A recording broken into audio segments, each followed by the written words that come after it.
All right, we're going to go ahead and get started with this. It is about 12:30. Just a little bit of housekeeping to get this started. Obviously, this is our partnership with the Winston-Salem Rose Society that has been long and ongoing, of giving these great lectures on how to care for roses, but also doing the rose pruning clinic, which that will happen this Thursday and Friday from 10 to noon. I haven't looked at what the weather is because I feel like there's no point looking at weather more than 12 hours out. Did I say that out loud? But this is a great opportunity if you're a little bit hesitant on doing that first heavy pruning before the rose season really gets going, to work alongside people who know what they're doing so you can make all the right cuts. So that will be from 10 to noon in the upper rose garden. That's the modern rose garden. Basically the furthest end from the greenhouse. And you can park, if any of you came in today, up along, we call it parking lot B. I think it's labeled, but basically alongside the lawn is probably the best place to park.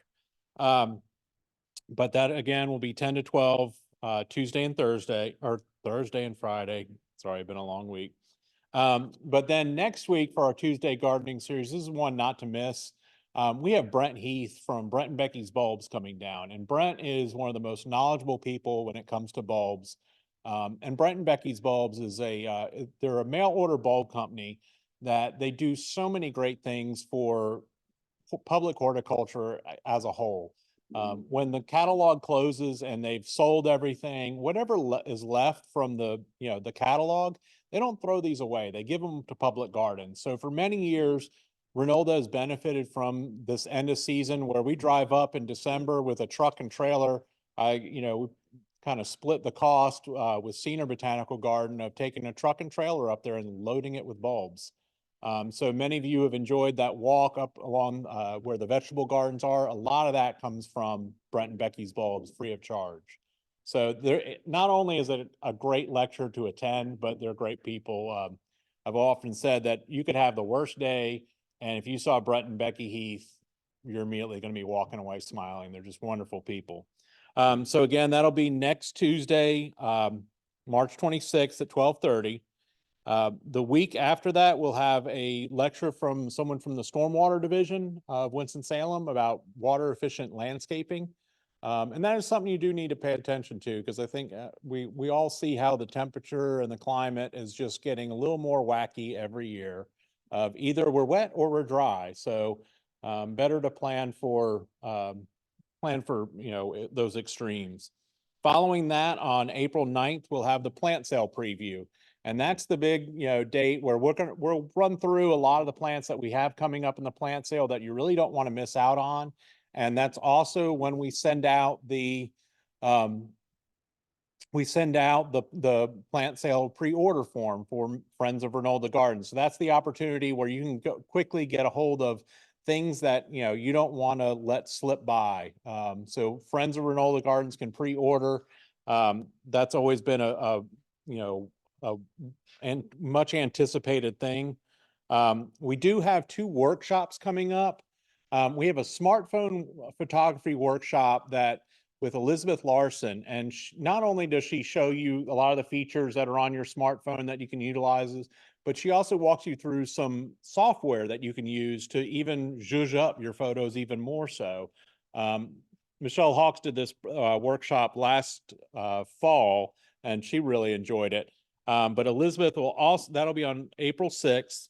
Also on April 23rd, Elizabeth will do a digital photography workshop. So if you've got a DSLR and really want to learn, like I want to sit on it because I really stink at depth of field of making sure that, the thing in the front is really crisp and everything else is blurred out back, or everything's crisp. I can't do it.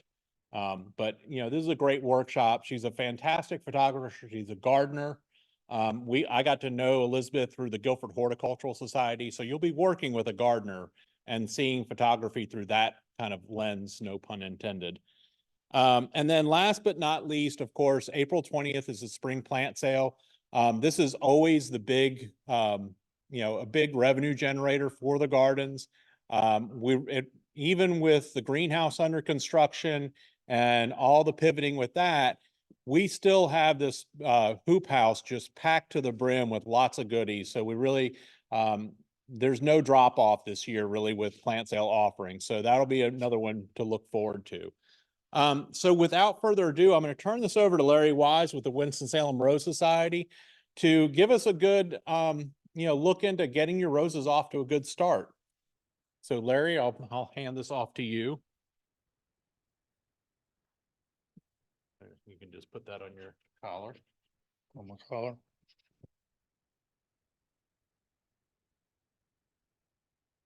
This close enough.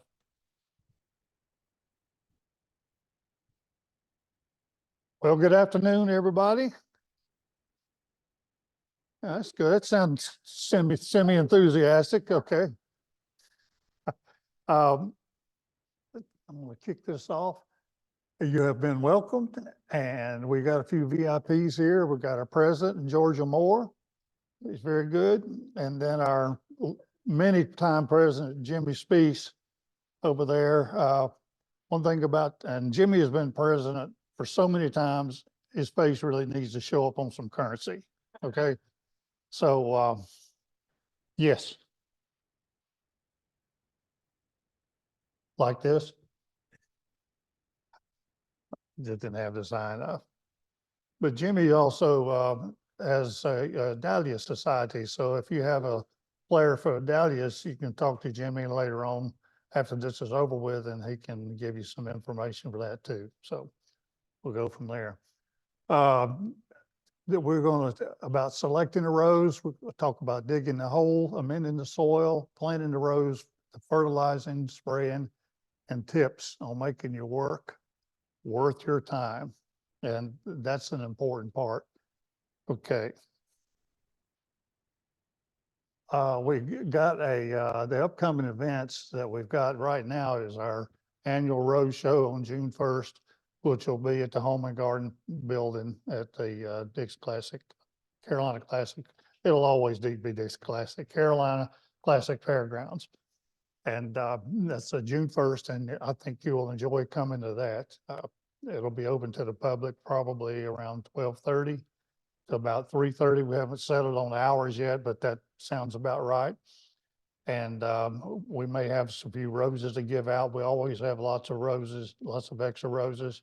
We'll probably have some miniature roses. But if you want to see how some of the really serious rose gardeners grow the roses and see what they look like, you really need to take the time to come by and check out all the roses that'll be on display there, along with our blue ribbons and red women's ribbons. Okay. With the type of rose that you want to get, it depends on what you want to get out of your roses. If you want space, if you want a little space, if you want roses that smell really good, which is one of my priorities, something like a Mr. Lincoln, or you'll see a picture later on with Dolly Parton. Firefighter is one of my favorites. It really has a great scent to it. And the other one that I really like is called Double Delight. So you put those on your list. If smell is your thing, then there's lots of others that we could tell you about later on, but those are the four that come to mind when somebody asks me about roses that I would recommend for them to buy. And all of those, I think you could buy either online or you can buy them at Witherspoon Rose Culture, and they have places in Charlotte and Durham. Roses need a lot of sun. I know from experience that they need a lot of sun. I got just rose crazy years ago, and if it had just a few hours, I would just stick one in the ground, and it just didn't do much. The bulbs, it would bloom. The frequency of bloom was way down, and frankly, the quality was just not there. So eventually, between having a bad place where I put them, and then of course the deer helped me out with that too. Okay. But I really think there's two things that roses really need: the sun and water. I may not mention water again, I'll try to, but water is the one thing that you need to do. All right, climate, you select a rose suitable for your climate. So you could talk to any member of the Rose Society, or you can actually, if you come to the Rose Show or you see those at the fair, they all have their names. And if you see them there, then that's a good way of just taking a little note, and at least you'll know that other people in the Piedmont area grow that particular rose, and you should have success with it as well. Okay, size is important. The roses like knockouts, for example, can just go crazy on me. I know a lot of you have seen roses knockouts get like this, and some people keep them way down to keep them pruned down. Something like a Mr. Lincoln or a Dick Clark. Dick Clark is really my favorite rose. It's America's oldest teenage rose, by the way, so don't forget that. Okay, Dick grows pretty well, and it has lots of canes that come out of it, and I sort of have to cut it back just a little bit to keep it from taking over the garden. Okay. All right, you want to purchase from a reputable source, and most of the online ones are pretty good. And if you're shopping locally, you want to look for that little metal tag that's on there, and you want to try to buy a grade 1 rose. Some people sell a grade 1.5 rose. The 1.5s, I've never grown one to tell you if they're really equivalent, but to me, they don't have something good to start with, or something wrong with the canes, or something wrong with the bud union. And you're just better off just buying a grade 1 rose.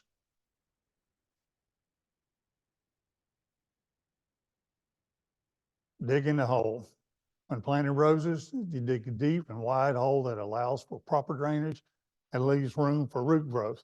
This is probably the most important thing you can do. You have to give the roots some room to space out. And digging a hole is something that you use with shovel. There are times when I used to use some post hole diggers so I could really get down after it and make a nice dig hole. Yeah. So, but you have to have a larger hole because there are amendments that you have to add to the soil. We show 15 to 18 inches deep. I actually plant them a little deeper than that. I'm really big on root growth. I had one instance to where when I was digging a hole, I ran into sandstone. Sandstone, I don't think can grow anything except gravel. So, and it was just so hard, I couldn't penetrate it. And I thought at one time that I would really get smart and pour 2 cups of gypsum into the hole to try to loosen things up. That's one of the things that gypsum does. And that did okay. But the obvious thing that I missed was, if you can do it, if you get down to about a foot or so and then you run into sandstone, then just build up, make yourself a raised bed or raised location. And when I was told to do that, I asked one of the most knowledgeable rose growers in this country. When I asked the question, he says, well, you can just build it up. And I had never even thought of that. So that, to me, that goes for anything you want to plant. If you run into a really tough area, build it up and see if you get good results of that. And that's worked for me. As a matter of fact, raised beds always work better, especially if you can really control what goes in, you can control the kind of soil. And how many of you already have raised beds somewhere in your garden? So I speak the truth. Good. All right. And I got into the clay soil. It needs drainage and air circulation. So you can see we've got the gypsum that I mentioned and some lime. So now is a good time to give away some lime. Let's draw a ticket. Who doesn't have a ticket?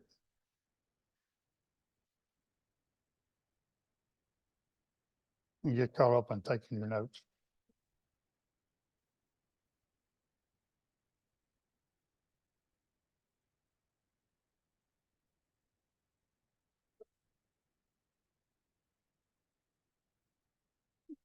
I hope this is how you plan for it to be done. That's fine. So if you want to have a soil test, we would highly recommend that you have a soil test.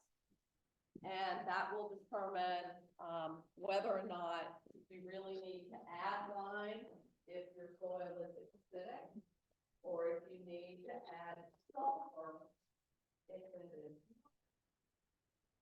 So, but yesterday I did a planning following this, and I had a soil test, and it's pretty acidic.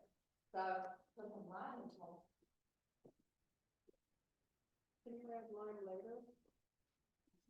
Yes, but it takes lime a long time to work its way down to the root zone. And we do not recommend using fast acting lime, by the way. The soil test, as she pointed out, is something I do every 2 years. And basically what you want to add to the soil should really depend on the results you get from the soil test back from the state. I'm high in phosphorus and magnesium, so, and potassium in my soils. So this year, when I prune the roses back in a couple of weeks, I will give them a cup of 20.500. That's what's I'm going to give mine, give them a big jump. Okay. The gypsum is very important. Gypsum you can also use at the end of the year. That's recommended to be used for if you use chemical fertilizer, granular fertilizers, it neutralizes the acids that are left. So gypsum is a good thing to add. That's something to keep in mind. If you buy a bag of gypsum, you got to use it for something, and that's as good a reason as any.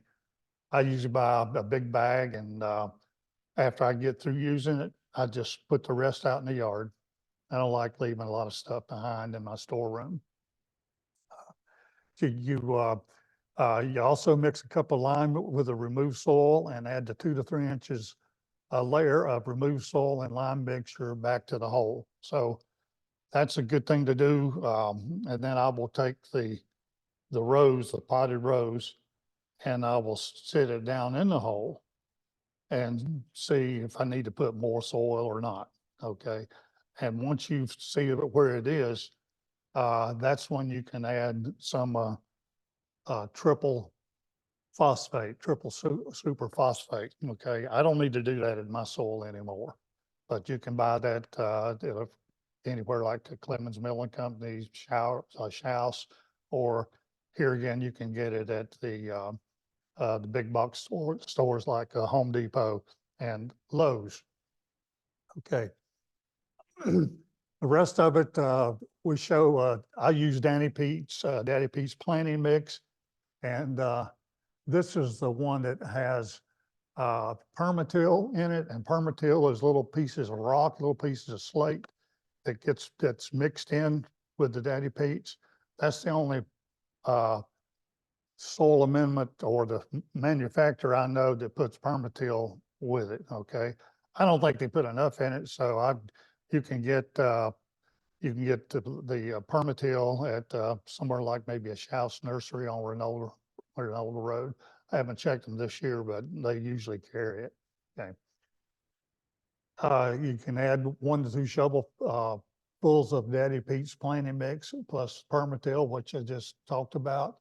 And then you sprinkle a half cup of superphosphate. I would recommend something a little less than that, maybe a third or quarter cup over the manure. And superphosphate promotes root formation.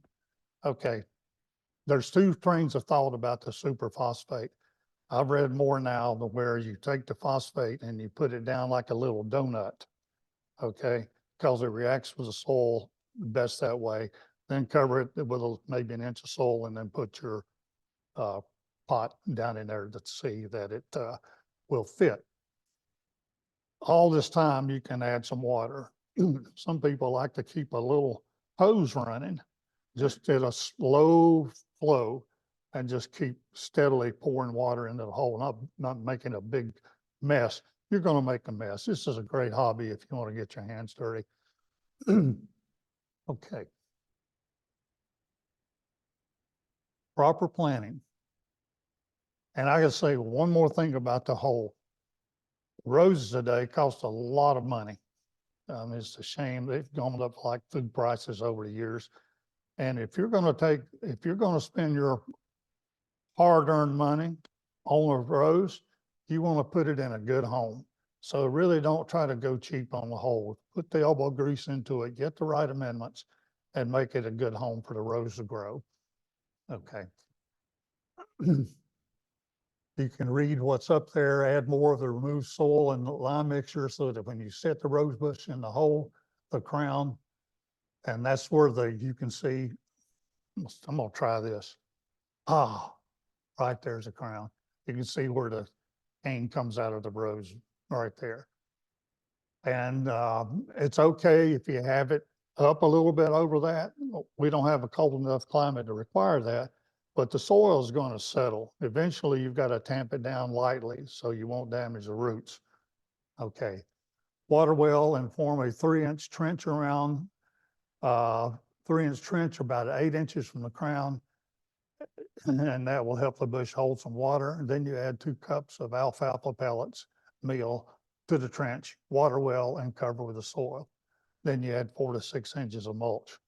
If you're planting a bare root rose, which if you ordered one today, say like from Witherspoon, you probably should talk to them first. They won't have their potted roses out until probably the first week in April. But if you get a bare root rose, it's kind of a different planting instructions on that. So I can go in that later if required, but we're going to stick with roses in their pots. Okay. All right. Larry, let me interrupt one thing. Because I heard some of you say, I grow other things, but it don't grow roses. So when you get a flower plant, you like shaking the dirt off, getting the roots kind of untangled up. You do not want to do that with a rose. You want to clear, you take it from there. Don't mess with the rose. Thank you. Don't mess with the roots. Like me, it's probably spoken from experience. I'll tell you, there's a little trick on planting a potted rose. I like to use these. After I know the rose is going to fit, I will take these little clippers, and you can buy these at, I got these at Lowe's. Okay. And I go all around the bottom of the bucket, the rose bucket, clip it all the way around. And then I go up the side to about this far from the top. Okay. Then I put the rose in its location where I intended to locate it.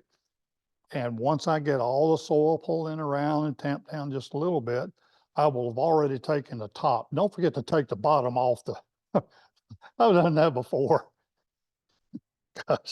And then you got to start all over again. Plus you've messed up your superphosphate. So anyway, and then you can, and once you get all the soil around and you've taken the bottom off before you put the roses in the hole, then you snip up like that, open it up the pot a little bit and just take it up real easy. Voila, you got a planted rose.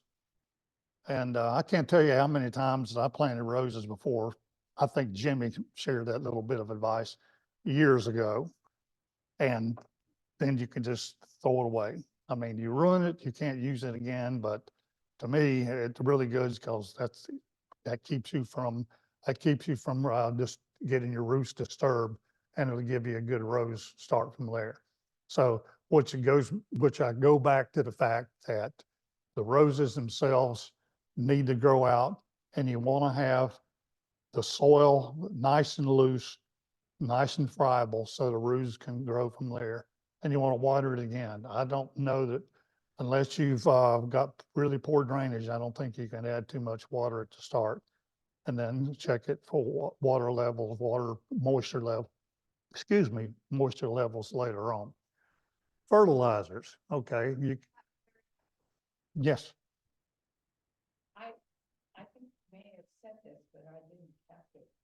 When do we do this planting? Good question. If you get a bare root rose, it will be sent to you when it's okay to plant it. So that, They'll be available in the next few weeks. that's right. Rose, Witherspoon rose, for example, will have potted roses. They'll tell you that it's April 15th, but I've gone there April 4th or 5th. They're closed on Monday, by the way, and bought some roses, and that's a good time. You can go into a place like Witherspoon and you've got your list all made out, and you go into their big gardens out there where they've got all these roses for sale, and you will see a sea of blooms out there. And there goes your list. There it goes, because I think I like this one a little bit better. So you go in there with intention to buy 2 or 3 and you come out with 8. That's going to happen. So if you start a rose bed, make sure there's always room to add to it. Okay, and as far as potted roses, I think you can plant those up to about, say, June 1st. After that, it just gets too hot. A potted rose? Any rose. Yeah, a bare root rose, you could plant that right now. Okay. Yeah.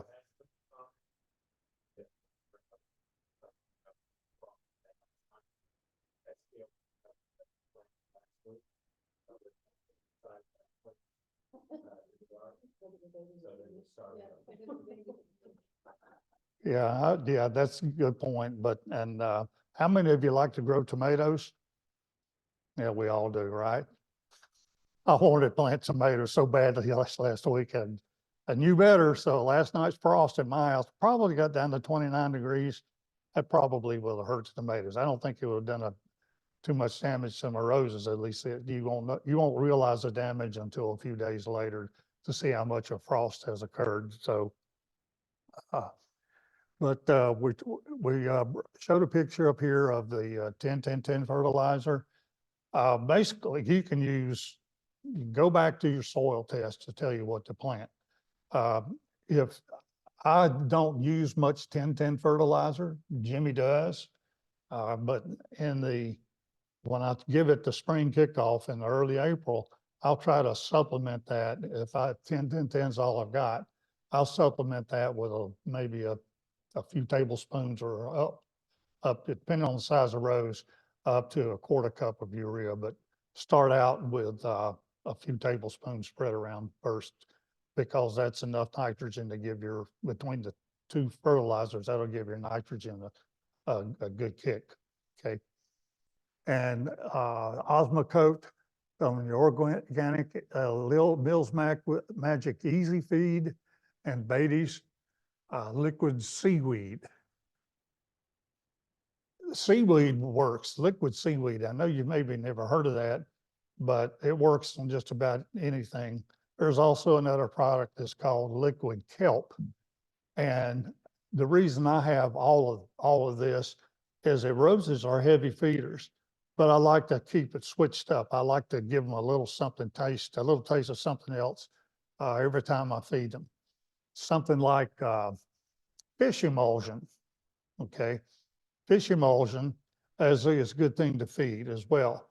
And sometimes when I'm spraying, I want to give them some fertilizer, I'll take a couple of tablespoons of fish emulsion, put it in a gallon of water, and I'll also mix in some Epsom salts and just shake it up real good and spray it on the roses. They really like that.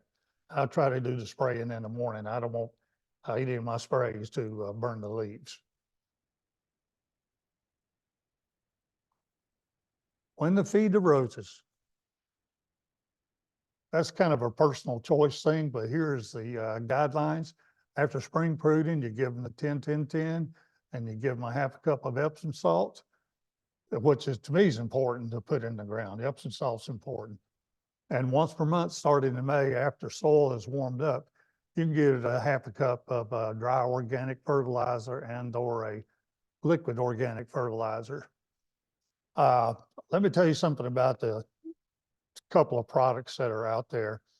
Most of you have probably heard of Rose Tone, right? Right, wrong, Rose Tone, and then there's also Plant Tone, okay? If you turn both bags over, place them side by side, and look at what the ingredients, okay, you will see that Plantone is actually better for your roses. It has a little bit more nitrogen in it, and that was something that was pointed out to me a long time ago. So if you find those and find that they're not what I said they were, don't come next year. I don't want to hear about it, but I went to Home Depot and just checked that out just to be sure I was right. So, but that's a good thing. You get a little bit more bang for your buck. The price the same, so why not take advantage of it? Start fertilizing after the late August feeding to allow the plants to gradually prepare themselves for winter. That's a good point right there. And what I do at the end of August is I'll give them some granular 577 or 588, something low nitrogen. And even though I don't need the potassium in there or the phosphorus, and that's something that some of us older growers have been doing for a long time. And that gives the roses a little something to feed on, but not something that'll make it just blow out in blooms. You don't want your roses blooming in the winter, into the winter. Freeze will come in. It can kill off your leaves and some of your canes. And when that happens, you can run into possible disease infestation over the winter. And as far as how to spread the fertilizer, you just spread it around, scratch it in. Do yourself a favor and scratch it in. What I do is I'll take a spading fork, stick it down outside the leaf line, and I'll just push it down in the ground and rock it just a little bit, and then I'll pour the fertilizer in that way. I do that even if I use liquid because that gets the fertilizer and the air that much closer to the root zone and get you, I'm sorry, I'm getting tie-tongued because my mouth is getting dry here. I slid that joke past you, didn't I? Okay. Good. Says buy after spring pruning. Yep. When is spring pruning? Some people have already done it. Okay. It's not something that we recommend because freezes like we had last night and maybe tonight, depending on where you live, could possibly harm your roses. But we usually try to get it done somewhere between the 7th and the 15th. The official last date of frost is April 15th. For those of us who like to exhibit, we wait until early April, even mid-April, because in this year, our road show is going to be June 1st. And if I were to prune my back, say today, my balloons will have come and gone and I won't have anything to show, okay? And by the way, Winston-Salem Rose Society is a lot more than just exhibiting. Some people just want to grow the roses and be happy. We're supportive of people who want to do that. But once you exhibit, you're hooked. Okay. Pruning here at Ronaldo will be Thursday and Friday of this week. So if you want to come and learn how to prune properly, it's between 10 and noon on Thursday and Friday of this week. So bring your gloves, bring the clippers, and we can show 10 a.m. to 12 p.m. this Thursday and Friday at the garden. Yeah. Be sure you take your Advil before you come out. Yes, ma'am.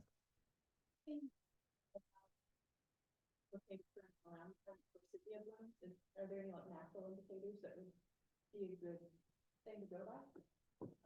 Mm. Jimmy, can you answer that? I don't know of any.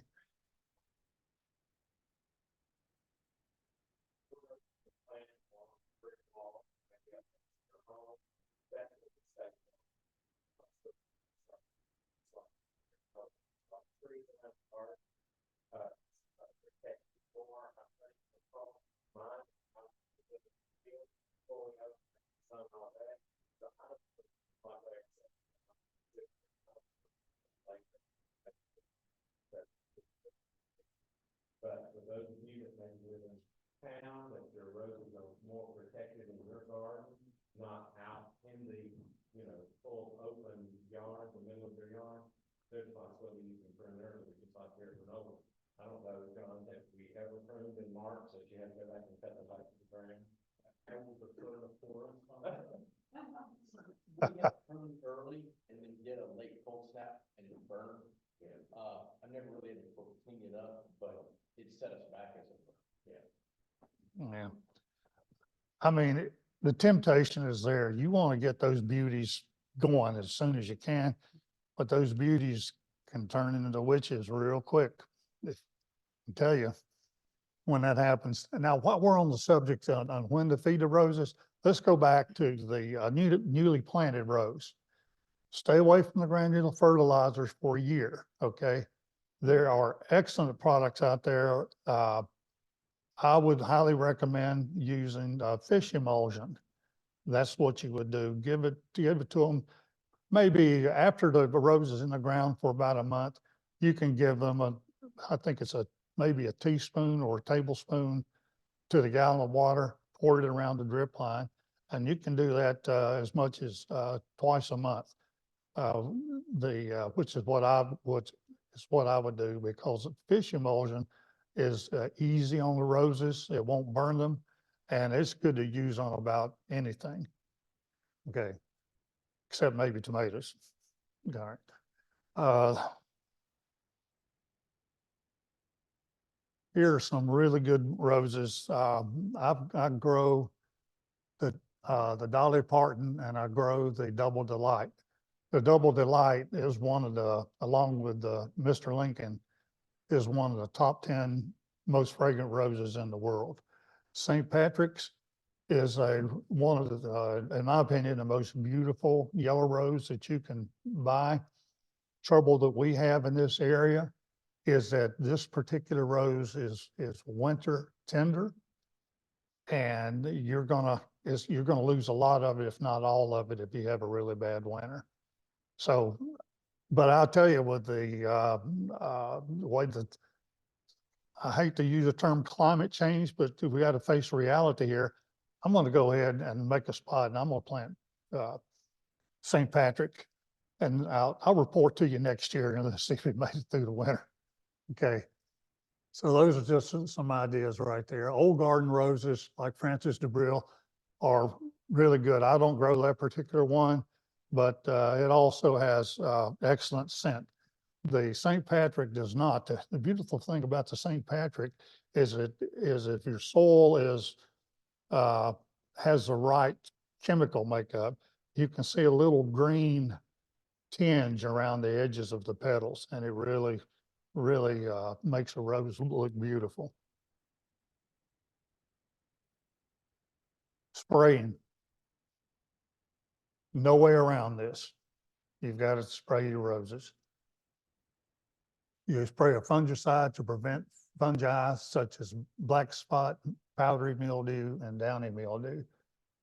How many of you who do to have roses now have had to deal with any or all of these, especially black spot, right? Okay. Well, here is a good way to get around the black spot. And I'm going to go back in the calendar for just a little bit. But when January rolls around, that's when I go in and strip January, or even up to early February. I go in and clean all the leaves off the canes. Now, we have pictures up here, don't we? Of the, okay. Well, I'll just save my comment until we get the pictures in. Okay. Products, Mancozeb and Bio Advanced. There's one thing that works really well. the thing about, mancozeb is it's a spore contact killer. Okay? And that kills the black spot spores right on, just like that. And that's why you should spray the ground around it too. Black spot, if you don't deal with it early on, you're gonna fight it for the rest of the year, especially in our climate. And the disease control up here, the Bio Advanced is also a good product. I actually get my roses professionally sprayed because I'm lazy. But in June and July, and they get sprayed every 2 weeks, but in June and July, I have this right here and I'll spray them every other week. So every week they get something during those hot periods. Yes, ma'am. An organic product? No. It's a repackaged, reformulated Bayer product. You can pick it up. It sets apart from anything else on the shelves in those royal blue bottles. Insecticides for non-beneficial insects. This can be a touchy subject. The Bio Advanced works real well. Aphids, thrips, cane borers, and Japanese beetles. Japanese beetles are something, they're just a fact of life. Some of us are lucky and don't get Japanese beetles. And I'd say more power to you. But if you use something like 7, which is a sure killer for Japanese beetles, if you just can't stand them, spray 7, but just keep in mind that 7 is deadly toxic to beneficial insects, but especially honeybees. So all of us who like to save the bees, we have to, if we have a bad infestation of Japanese beetles, we have to swallow hard. Other people, when they have the time, can just take the Japanese beetles and put them into some soapy water, and let them drown that way. Okay. Also, with the Japanese beetles, when you use the when you use any other chemical to kill beetles, it's not going to work. Something that's systemic will eventually kill the beetle, but not before the beetle has done its damage. Okay. The only thing I've been unsuccessful with is trying to get my neighbor to use Japanese beetle traps. So I don't have to do that, but I wouldn't recommend using those. They draw beetles from miles around. They got powerful snippers. Okay.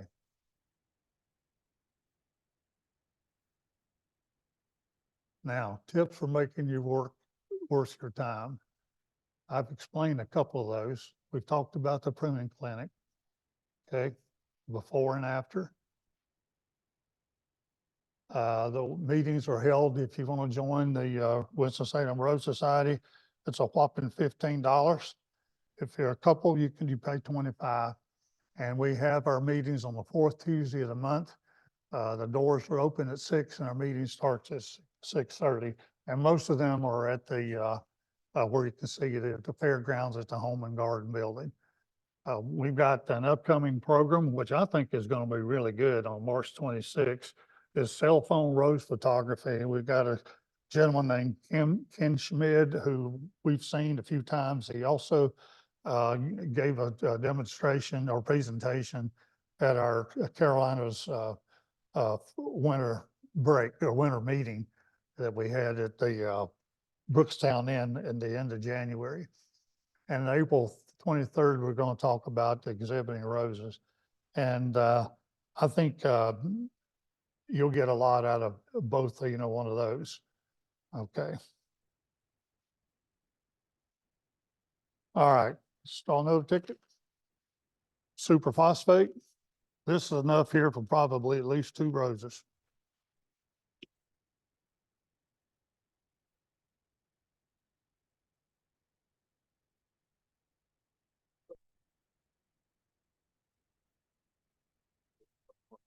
Three, one.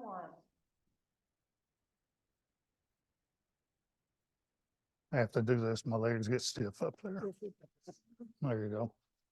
While you're drawing for those problems, Yeah. I'll go back 2 questions. I know you had concern about potted roses in our planting. You can still buy potted roses. If you go to a nursery now, and they're selling potted roses, or you see potted roses at locations, you can go ahead and buy them now and keep them in your unheated garage on the night that we're having frost, and then set them back out in the sunlight the next day. Just like we're gonna be having, hopefully, several days without frost. If you had some now that you have purchased that are already leaved out, but it's a little too early to plant them, you can leave them in that pot, just keep them watered, take them into the garage when it's going to freeze, and put them right back out in the sunshine when it's not. That's no problem at all. You keep them till middle of April, end of April, first of May, whatever, as long as you keep them watered in that pot. Secondly, you asked specifically about organic spray for fungicide. We'll just be honest with you, we do not recommend organic sprays. Jerry Baker is a wonderful writer. If you've read Jerry Baker, when they take the baking soda and the dishwashing liquid his grandmother did, and on her old garden roses, that probably worked really well for the spring up until summer. But once they go through that first bloom cycle, and you deadhead, and it starts putting out new growth, if there's not some type of chemical spray on them, 99.9% of the time you're going to get black spot. Even the David Austin roses that they claim are disease resistant, they get black spot unless you spray them with something. I don't want to discourage you. None of us want to discourage you about using chemicals, but the chemicals that we buy now from Lowe's and Walmart and Home Depot and all these, they are made for home gardeners. And if you practice safe spraying, don't spray when the wind's blowing, or if it's blowing, let it blow that way, you're spraying on your face. But using gloves and goggles and things like that, a hat when you're out spraying, as long as we, follow the directions on the label, the way they're mixed and the way that we spray them, they're very safe when they're with recycling. I know that's a lot of concern for a lot of people that grow roses. As soon as we say you need to spray them, they go, oh, I'm afraid of chemicals. Well, these are chemicals, but again, as long as you follow the proper protocol that they use to recommend how you spray, you'll be fine with it. We've been spraying for years, and Larry said, "Oh, man." Yeah, yeah. You had to get even for being on courtesy, didn't you? Okay, well, that's great. That's great. Well, okay. Yes, ma'am.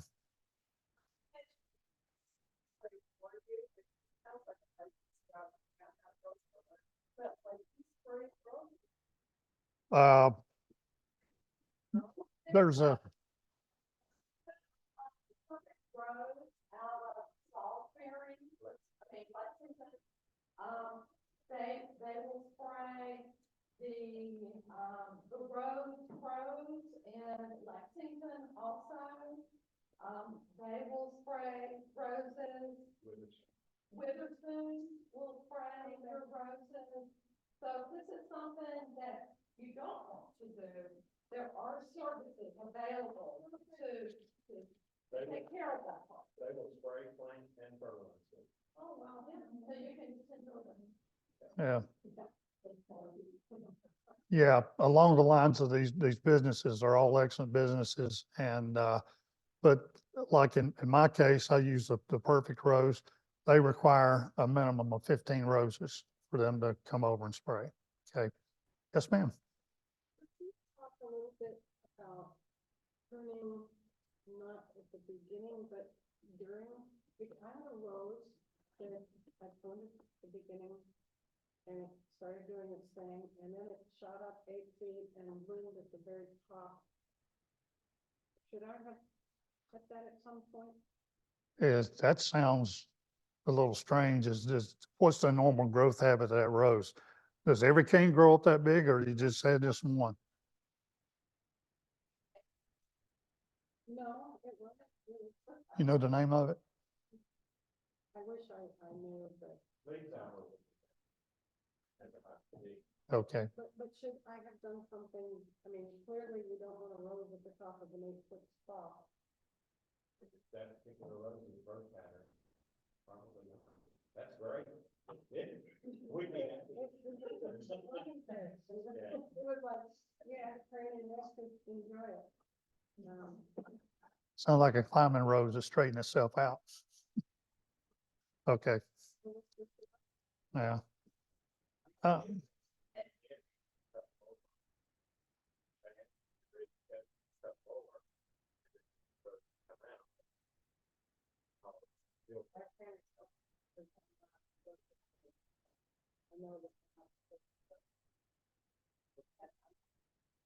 okay, that's a good point. When I got told that I think it was no spray cycle, or something along the lines of that, it's just, to be honest, is not feasible. You're gonna have a rose garden, it does need to look good. So what we try to do is select, boards is very diligent about doing research on what roses are recommended for our area. And go, if there's rose gardens like, our rose garden, go into the Reaper Arboretum, if their rose garden, pay attention to what's looking good. Because we'll kind of notice, because it's not like we spray this one twice and this one once. But you'll start seeing, we try to spray as little as possible and pay attention to which ones just aren't needing, there are definitely roses that don't need as much spraying. And that's what, that's the best way to try to balance, because until, we throw some new genes into roses, they are gonna need to be sprayed. But the thing you can do is make your selections appropriately for our region, for roses that do well here, that don't need, like Easy Does It. That thing never looks bad. Yeah. So, there are definitely, there is segregation among the roses, of some that, they need an ID drip. And then there are others that we just, we spray, when we spray everything else, but they look good. Miracle on the Hudson is another one that always seems to look good. So, it's one of those things, that's one of the benefits of public gardens, is you can go and see, a vast number of what might be working well. But, don't go to Portland and walk through their rose garden and go, wow, that looks great, I'm gonna bring that home, because it's gonna. So Larry, you said, you got me hooked on Pretty Lady. It's Pretty- a nice floribunda, one rose that's kind of under control, not gonna have those high spikes up. You might want to consider floribundas. The Pretty Lady is a fantastic one. Julia Child is another fantastic one, and kind of resistant to, or don't need as much spray as maybe some others, but those are two that I really like in my garden, and I've selected those actually for the Arboretum in Greensboro. I don't know much about old English roses. Like the David Austin's? Well, that's one example. Yeah. Everything.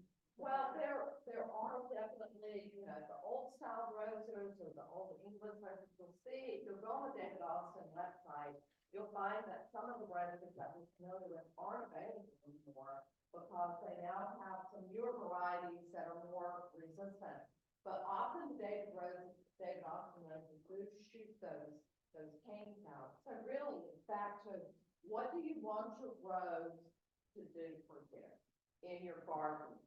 Do you want it to be a small rose? Do you want it to be a climber? Do you want it to be for exhibiting? That you want the best hybrid tea out there, and Jimmy's gonna come with a bucket of his, and Larry's gonna come with a bucket of his, and y'all gonna compete in June. So really, what do you want your rose to do? Maybe you wanna grow a rose in a container, a nice little, old garden rose in a container would be just lovely, or a miniature rose in a container. So it's really, what do you want the rose to do? And there's all. I'm using the old English rose because I planted in cottage gardens. Cottagey. Well, I will say, even with, a David Austin rose definitely looks cottagey, that cabbagey looking rose. But Earth Angel is beautiful, cabbagey looking rose. I would say that, also, but even, the ones that we talked about, the Pretty Lady and, the Clara Child, those are all very pretty roses. Mhm. Yes, ma'am.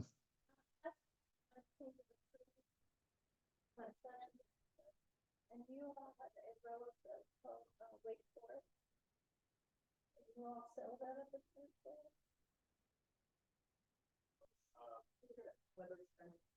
Witherspoon has had it, I don't know if they have it every year. Just about, they have it this year. Part of me would love to get the ability, because it is patented, so we can't propagate it, but the patent's about to run out. But if there was a way to get the gardens to get a license so that we could easily do that, which, because it's funny, the head of landscape at Wake Forest has called me trying to find it at times. And, you know, right now, I think Witherspoon is the only source for it. It is, that has, fairly, like, you know, 40. Witherspoon usually has a lot of the Wake Forest rows, what I've called in there. So let me give you a couple of tips, but here's some 10, 10, 10. Enough for a couple of roses. Who might want to try it? 310. Yeah. Mm. You're the one that got a pickle. Oh, by the way, I got Mount Olive pickles for all of you if you want one of those. A few more prizes as Yeah, well. we do. Um, This is the last thing. So we'd really love for you to come to the pruning clinic. And, to help you get started, we have a pair of pruners.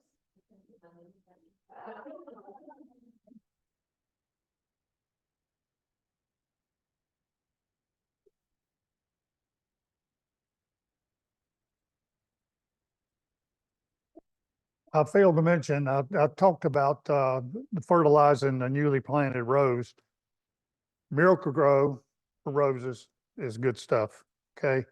And I would recommend that you use it in the same interval every other week, but you can start out at half strength, okay? In other words, just a half a tablespoon and get it going that way. Later on in the summer, you need to keep them hydrated and and use something like Miracle Grow or fish emulsion. Roses have to have something to eat, especially the younger ones, okay? Now, couple of words to the wise from the wise.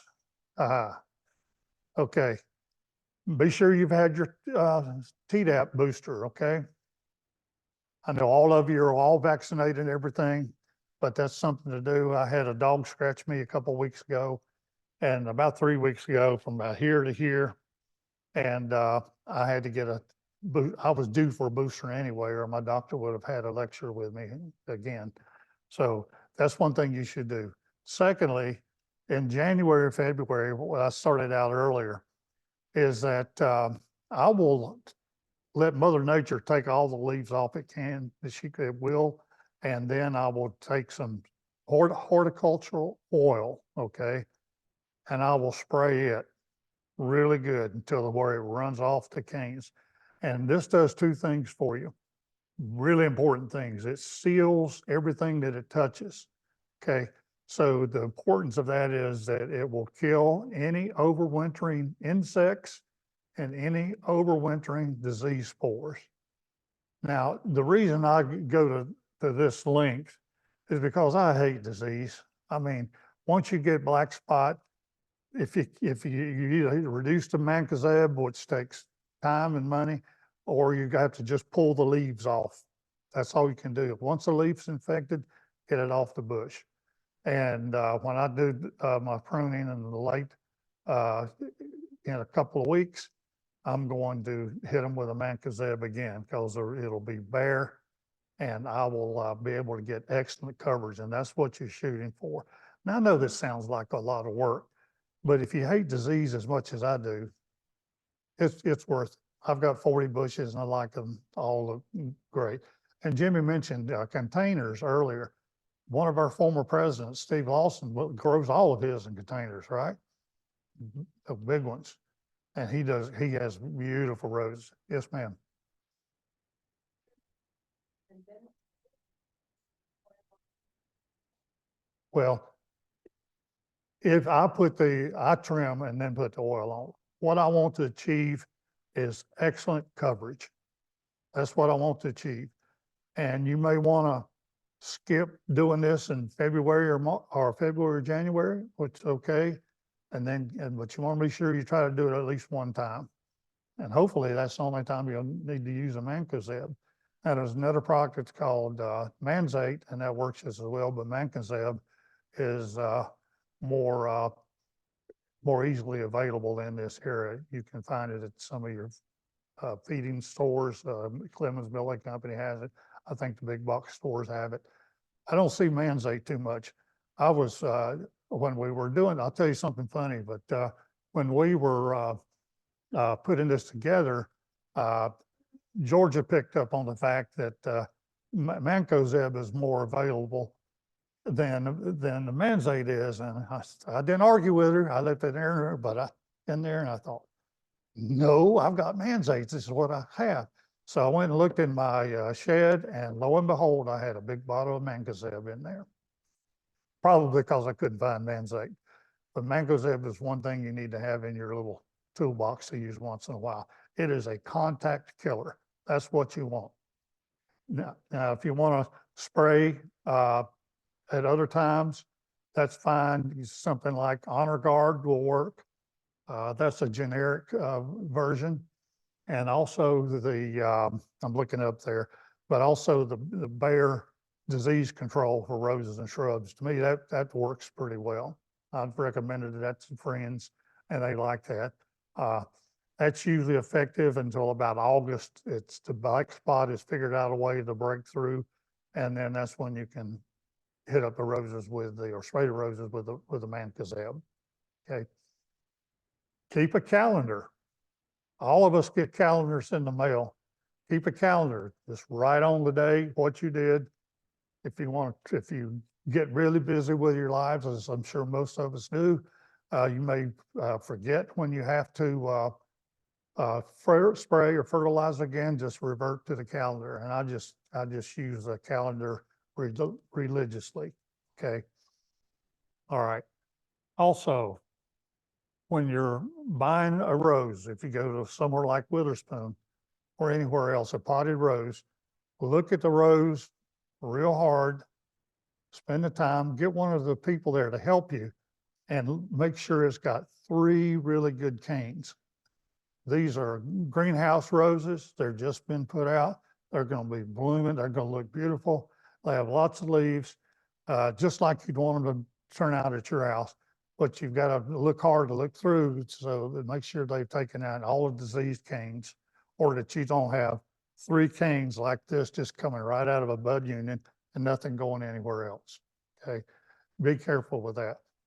Now, and wear long pants.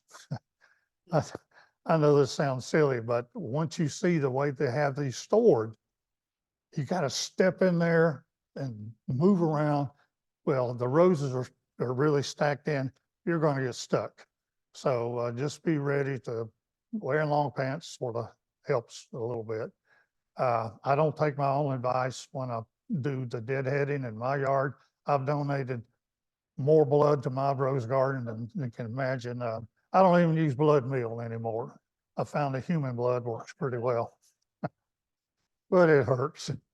So that's another thing I can give you. I've tried to, now we'll go ahead and, oh, one more.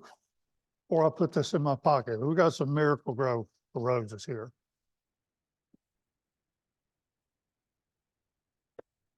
I'll pick somebody randomly.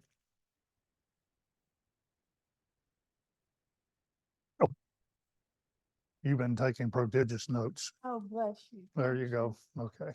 She has some more problems too. Yeah, she does. Okay, since you've got some of the greatest minds of the Rose Society here, now's the time to ask questions. Yes, ma'am. Uh-huh.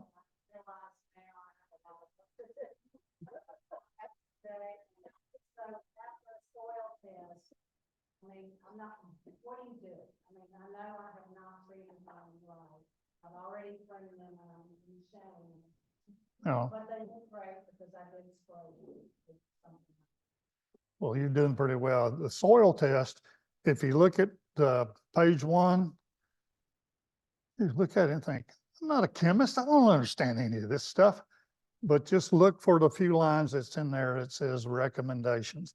So when you fill out the paperwork for the soil test, you have to tell the people in Raleigh what you're trying to grow. So I sent in my samples. I said roses in one pot and one, and tomatoes in the other. And I had different recommendations. Okay, so that's important to do. Now I got, in my soil test that I got back, I was shocked at the pH. It was well below 6. I don't know how that happened. So now it's going to take me a long time to catch up. So when I put the lime down, I went ahead and did the same thing that I recommended earlier, get that spading fork, rock that thing around, and then put the lime in, help it get to the root zone a little faster. So I'm gonna take another, I'll be sure to lime again. I'm gonna do it again this winter. And in 2 years, I'll get another soil test and see what the recommendations are from there. Okay. You prune them, you spray them, it's like, now what do I do with them? I haven't gotten soil, but you plan to get a soil test? Yes. Okay, if not, you were not gonna hurt them by giving them 10, 10, 10, and give them that's all. Give them 10, 10, 10, give them some Epsom salt, you let them so that's your first hit of fertilizer is with a chemical fertilizer. Because the soil is not warm enough where the organic fertilizer works well yet, okay? So you're gonna give them a first shot of chemical fertilizer, give them some 10, 10, 10, get your soil test, at least they'll have something to make them happy a little bit, get them going. Get your soil test so that you'll know what to do with the next seed. I also encourage all of you to go to the Winston-Salem Rose Society website, which is www.wsrose.org. On the front page, there's a get in touch. If you have a question, it will come in and we'll take, we'll take a look at it.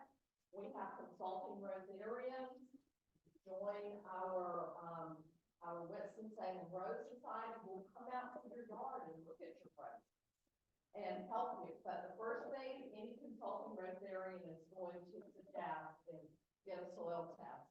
I can't really exactly dial it in for you until you have your soil test. Also on wsrose.org is a tab for rose care.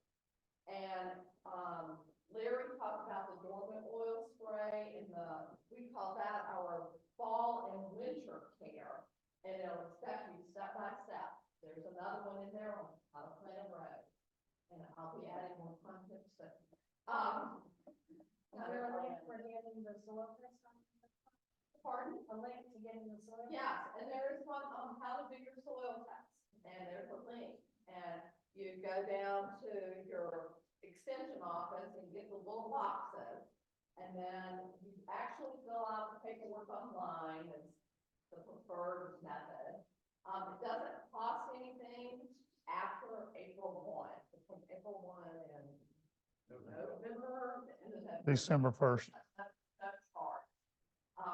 If you want a soil test before then, or during the other time periods, it's $4, I think. It tells you how to do all that, so go to our website. Yes, ma'am. I did soil test when I first moved to my house, did everything, like you said. They didn't get it back to me for 5 minutes. Oh, well, I just did it 2 weeks ago and I got it back. No help to me at all because I had already put everything in the bank. Yeah, yeah. Well, the turnaround, they told me it would be 3 weeks and I got it in 2 weeks. And that was just a couple of weeks back. Yes, ma'am. So the fertilizing, now I don't have to wonder what it's about. Okay. So all of that is effectively one. It's even from, she said she wants 100-year-old rose, at her house that she just bought, and she wants, supercharge it. No, I just don't want to. Just don't want to kill it. Well, if it's lived this long, it probably hasn't had super care whole entire time, so it's probably good. They probably help to prune it Yeah, and to feed it. Yeah. That's probably the best thing to do right now. and even if you want to, there's info at wsrose.org. If you want to send a picture, say, this is my rose, it looks like it needs some help, then that might even give us, like, if you have a stalk on it that's like this big, which I hope you don't, you might want to get, you might want to. For those of you who are online and watching this presentation, that last question, I believe, if I understand it, is that if you got an old rose that hadn't been touched for a long time, what to do with it? And the recommendation would be to go ahead and prune it and give it some fertilizer. Okay. That's important. All right.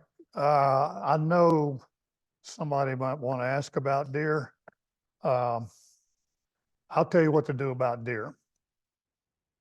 Fence your roses. I've tried everything. Okay.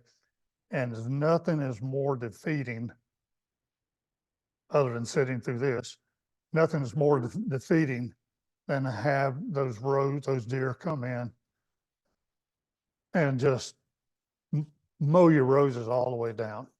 You don't even know where to cut them back. You have to cut them back to get them started again. And I have tried a lot. The go-to is a product called Liquid Fence. Stinks to high heaven. Its main ingredient is putrefied egg solids. And that used to work pretty well for a long time until it rains. And that's when the deer hit me. They come close enough to our house and ring the doorbell. So the rain will wash it off. So if it rains, you may have some damage, but if you don't have trouble with deer, then I congratulate you. You're very lucky. But I had to put up a fence last year so I could have some roses to put in a house and to give away and to use at the fair. It's very defeating, but you can't put all this work into roses and then have deer come in and just devastate them. Okay.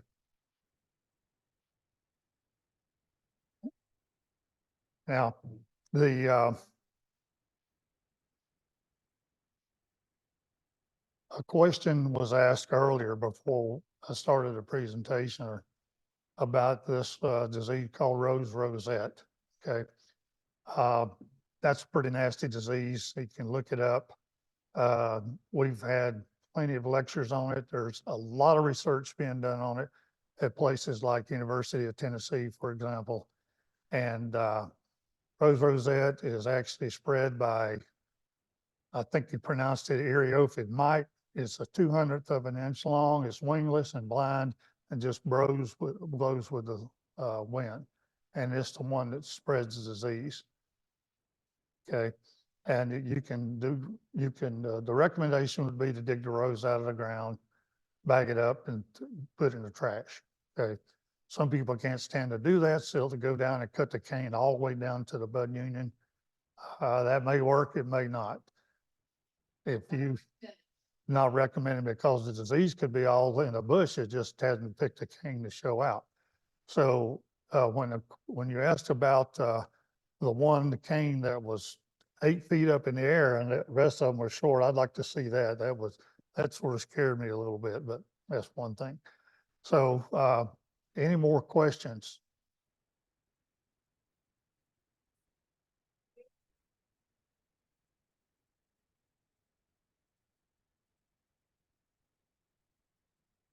I'm sorry, I didn't hear your question. Fence, who do you recommend install your fence? Okay, I've got a deer fence from Lowe's.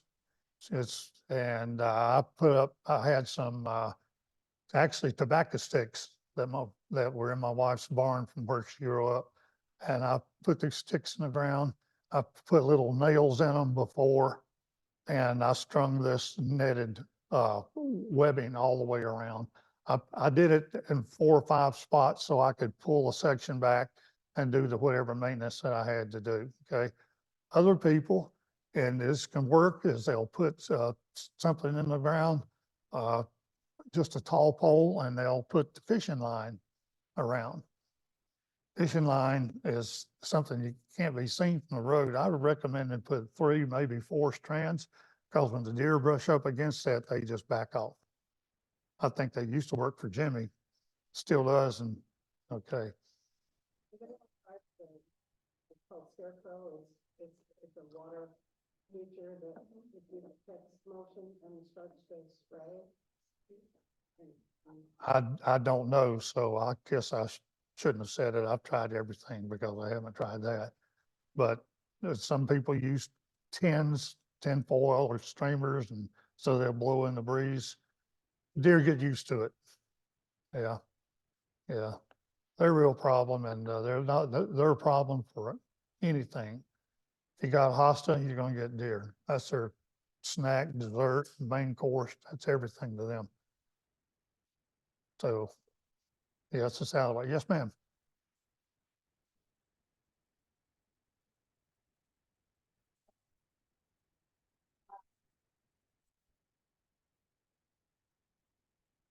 So should I just wait until after the frost and plant it as so?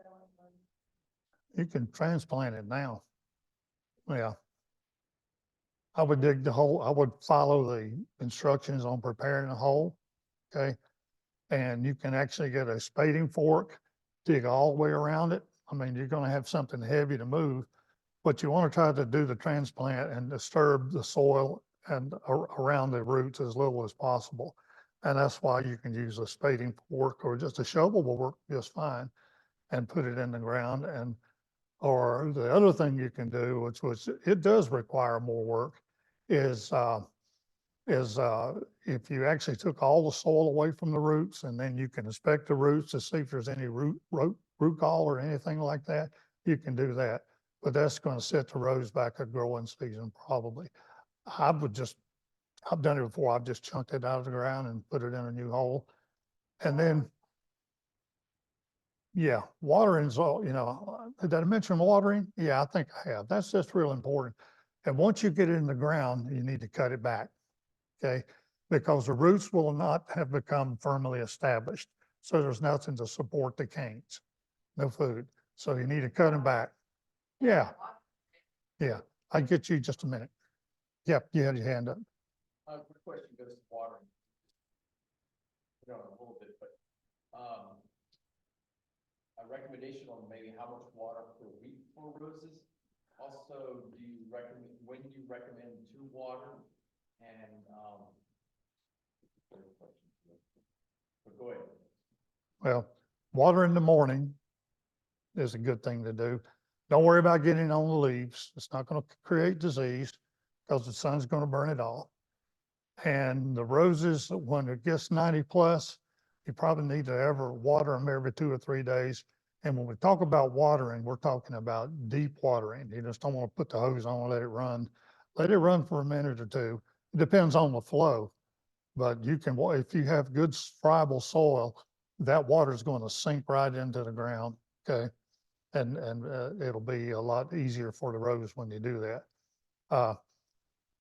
When I water, I spray everything with water. I get the leaves, canes, everything in the summertime. And the reason for that is a rose is like a good bath, just like the rest of us.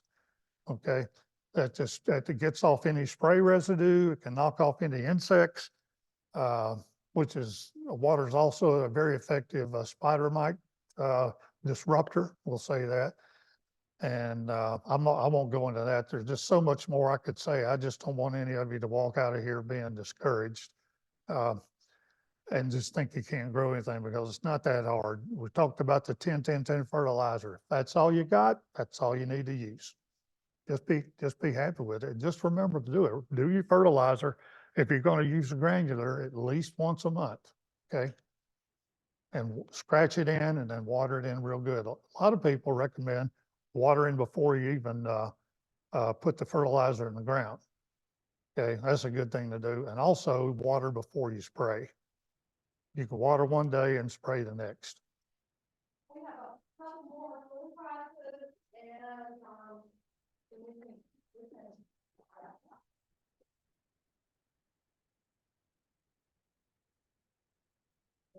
All right. 319.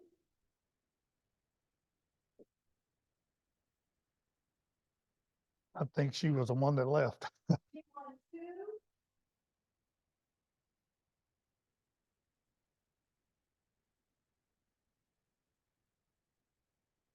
And, 321. Woo. Uh-huh. So,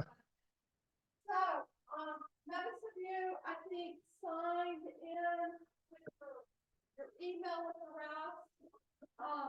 What we're gonna do for you is we're gonna send you a copy of this presentation, and we're also going to send you, the Winston-Salem Road Society newsletter clipping for the month of March.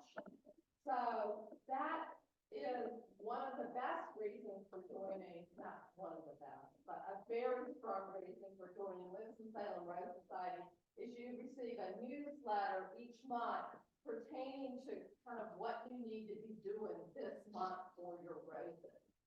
So, I encourage you all to, go on the website, please join the Winston-Salem Road Society, come to a meeting, check us out if you want to. It's a very diverse group, lots of great knowledge. You got exhibitors, you got flower farmers, you have, people who grow old cottage roses. One of our members has a nursery in Nashville, North Carolina, and that's what she specializes in, is old roses. We have another member that's over in Chapel Hill, my black thumb. She has Japanese and Chinese roses. So there's just lots of knowledge, and I've never met a group who was so willing to share their knowledge. So please check out the website, and those of you who are still online, you weren't here to sign in. If you want to send me your email address at info@wsrose.org, we will also get you the, copy of the presentation and our March newsletter. Her website is fabulous. Georgia has redesigned the whole thing. She's added eons of information to it. And I really encourage you to go to our website and look it over, okay? And the March clipping is another excellent source of information.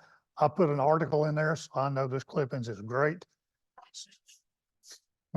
So, so anyway, we encourage you to join us at your first opportunity. Now, I can also tempt you with a March meeting. We will be having Lance toast cheese to serve, water, and also Little Miss Debbie oatmeal pies. So if that doesn't make you want to attend, I give up. Okay.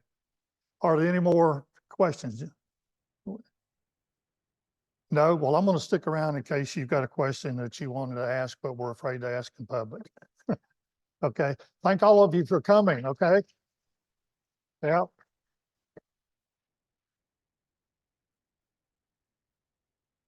Thank you. Thank you. You did a good job. Yeah, you do that. Last time I did this, I kept moving away from the camera. You did right. That's only the second or third time I've done this. Great.